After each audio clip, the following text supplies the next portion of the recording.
Hi friends, இன்னொரு ராஜா சமையலுக்கு உங்களை அன்போடு வரவேற்கிறேன். இன்றைக்கி ஒரு கொத்து பரோட்டா செய்ய போகிறோம். முட்டையில் ஃப்ரான்ஸில் கொத்து பரோட்டா செய்யலாமா? ஏன் செய்யக்கூடாது? தாராளமாக செய்யலாம். அதுக்கு தேவையான பொருட்கள் என்னென்னு பார்க்கலாம். நான் கொஞ்சம் பெரிய பாத்திரமாக எடுத்துருக்கேன், செஞ்சு கிண்டுறதுக்கு வசதியாக. இப்போ அது கூட வெங்காயம், கொத்து பரோட்டாவுக்கு முக்கியம் வெங்காயம் அதிகம் போடணும். பச்சை மிளகா, இஞ்சி. இதை நான் இன்றைக்கி நெய்யில் செய்ய போகிறேன். எண்ணெயில் செய்யலாம். கொஞ்சோண்டு நெய் ஊற்றி அது நல்லா காஞ்ச உடனே இந்த வெங்காயம், பச்சை மிளகாய், இஞ்சி இது எல்லாத்தையும் போட்டு ஒரு கண்ணாடி பதம் வர வரைக்கும் இதை வதக்கணும். இது ஈஸியாக செஞ்சிடலாம். நான் அந்த ரெடிமேட் பரோட்டா இருக்கு இல்லையா, அதில் தான் வெட்டி கட் பண்ணி செய்ய போகிறேன்.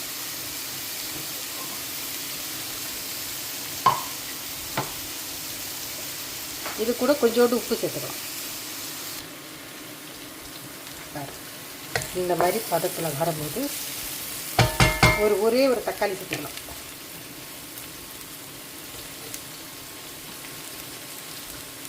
தக்காளி போட்டு அது கூட கொஞ்சோண்டு கருவேப்பிலை, கொஞ்சோண்டு கொத்தமல்லி,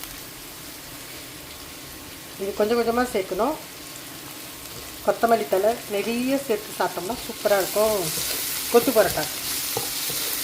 நல்லா வதக்கிட்டோமா, கொஞ்சம் ஒரு 5 நிமிஷம் ஆகட்டும். அடுத்து அது கூட என்ன சேர்க்கலான்னு பார்க்கலாம்.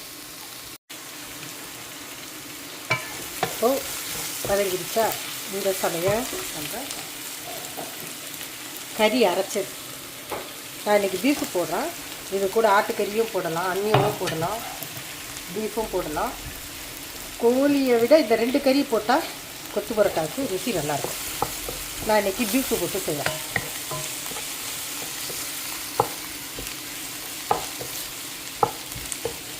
இது கூட கொஞ்சம் உப்பு சேர்த்துக்கணும்.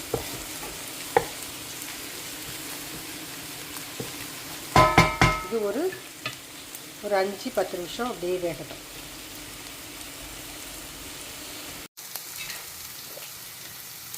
வெங்காயம் நல்லா வதங்கிடுச்சு, கறியும் அதிலே நல்லா வந்துடுச்சு.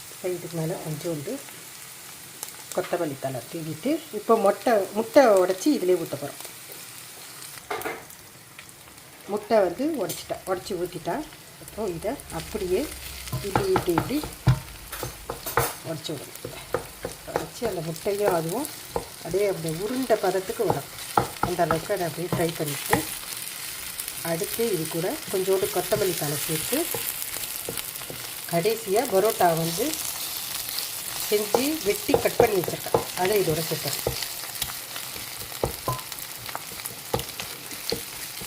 இதை நம்ம முட்டை ஆம்லேட் செய்கிற மாதிரி டக்கு போட்டு பரட்டக்கூடாது. ஏன்னா அந்த முட்டை பரோட்டாவில் நம்ம எடுத்து சாப்பிடும்போது உருண்டையாக வரும். பரோட்டா பாருங்கள், நான் இந்த மாதிரி துண்டு ஆக்கி வச்சுருக்கேன். எப்போதும் பரோட்டா நம்ம வானலில் போட்டு எடுப்போம்ல, அதே மெத்தடு தான்.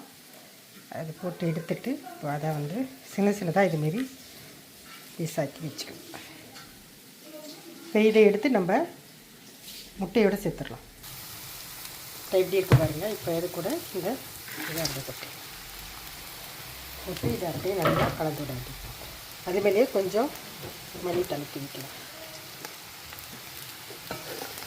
கொத்து பரோட்டாவில் எவ்வளோ மல்லித்தலை கலந்தாலும் டேஸ்ட் அதிகமாகவே ஒழிய குறையாது.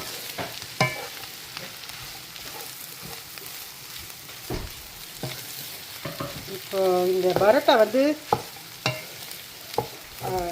கொஞ்சம் ரஃப்பாக இருக்குல்ல, மொத்தமாக. இப்போ இதை நம்ம சாஃப்டாக்க போகிறோம். இது எப்படின்னு பார்ப்போம்.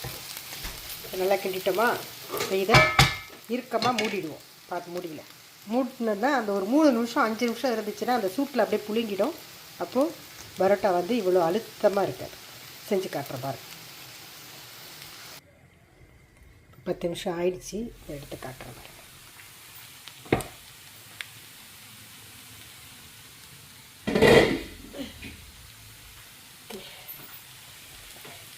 சூட்லேயே முன்னாடி எப்படி இருந்துச்சு, இப்போ எப்படி இருப்பார். அதை அப்படியே பரட்டிடுறது. அவ்வளோதான், கொத்து பரோட்டா முடிஞ்சிடுச்சு. இப்போ இது கூட நீங்கள் எலுமிச்சப்பழம் ஜூஸ் இருக்குங்களா, எலுமிச்சப்பழம் புளிஞ்சி சாப்பிட்டிங்கன்னா சூப்பராக இருக்கும்.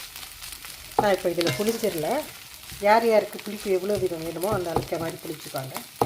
நான் சைடில் ரெடி பண்ணி வச்சுட்டேன், அவ்வளோதான். ஓகே, அடுத்து ஒரு நல்ல ரிசல்ட்டில் சந்திக்கிறேன். பாய்.